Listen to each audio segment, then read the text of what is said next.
in theory, if one video went viral for you, just copy and paste it. When did you start your first channel? So I started posting on Twitter in 2017. On Twitter? Yeah, I used to tweet. This is when Blackberries were still a thing and iPhones were transitioning in. So Twitter was my go-to application, not Facebook, not Instagram. And over my university days, I started getting a little bit of traction on my tweets because they were very relatable. And I was also studying other people's Twitter accounts, like how are they getting traction. And on Twitter, it's very simple. If one of your tweets gets 5 retweets from 5 different people, and the 6th one is not your follower, then it almost sets like this chain reaction, right? Cool. Like it might blow up. Yeah. And so I got my first viral tweet somewhere in 2019.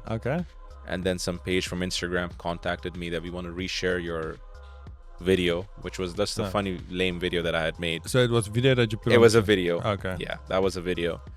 And a bunch of my tweets also picked up. And then I just started replicating the video content that I was posting on Twitter, on Instagram. Reels was not out back then. Yeah. And naturally, when Musical.ly became TikTok, even though I wasn't so fond of the whole Musical.ly wave, it was all kids lip syncing and dancing. I just started uploading my content on TikTok as well. And slowly my content started now being for TikTok first.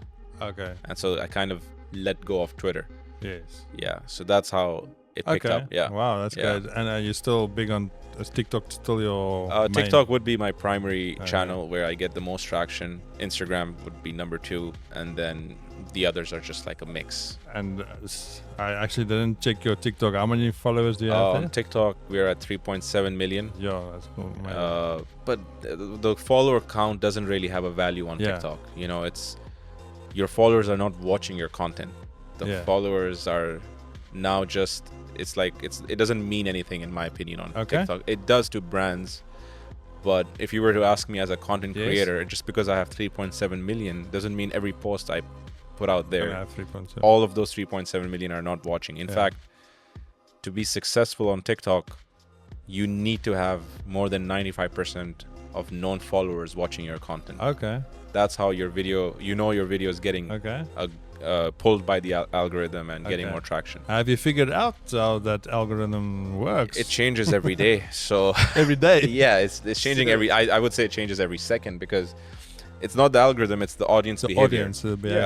And I haven't figured out the algorithm, but to a certain extent I figured out what I like to make and what in return the audience likes to hate or love in response.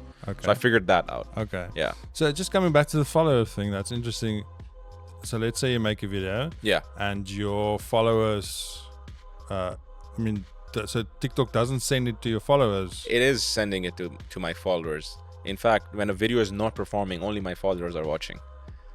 Right? So when a video doesn't perform, it'll get 50,000 views. And this is out of the 3.7 million followers, 50,000 people watched it.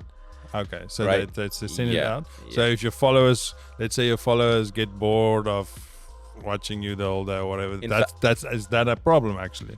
Well, the problem is that so what's happening is if one video went viral, let's say you made a TikTok account from scratch, 0 followers, it gets 1 million views. Now, the best conversion I've seen on 1 million views is 19,000 followers, right? There's probably better, like my personal experience.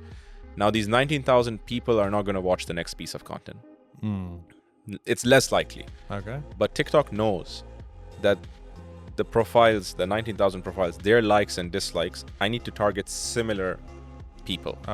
And similar people to the 1 million views as well. So TikTok will now go and find those people for you. And once TikTok finds those people for you, it now has 19,000 plus whatever more followers came and whatever more views came, that data to tell it to find the next set of audience for the third video. And it does this every single post. So in theory, if one video went viral for you, just copy and paste it. Yeah, because once you copy and paste it, you're making the algorithm's job super easy. Because that's the algorithm already knows the type of audience to find like where to drill in the sea of consumers.